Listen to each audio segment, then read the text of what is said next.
Intro to Organ Systems Part 2. On the first video, we talked about our first 6 systems, the basic function. This is the starting point to just establish where we're at with understanding the different systems. Lymphatic system, simply put, protection against illness and disease. It's called lymphatic system because we focus on the specialized cells, the lymphocytes that protect us from things like viruses, bacteria, and parasites.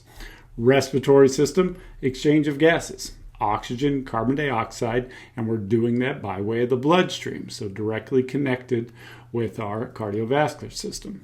Digestive system, metabolism, or we call that catabolism, breaking down the food and absorbing the nutrients. As we learn the digestive system, we'll talk about the tube and the different layers, but its primary purpose is to break down food and absorb the nutrients, excrete the waste that we don't need.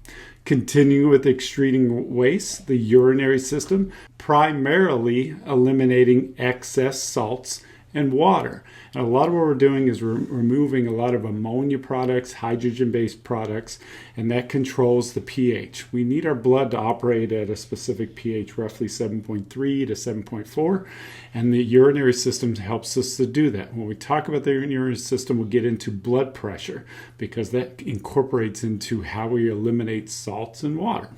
And then lastly, we finished the semester off with the reproductive system. For now, produce sex cells. They produce hormones, testosterone, estrogen, for the whole purpose of reproduction. Our body does 2 things. It survives and it reproduces. I don't need to reproduce to survive the next day, but part of the species for us is reproduction. All living organisms go through the process of reproduction.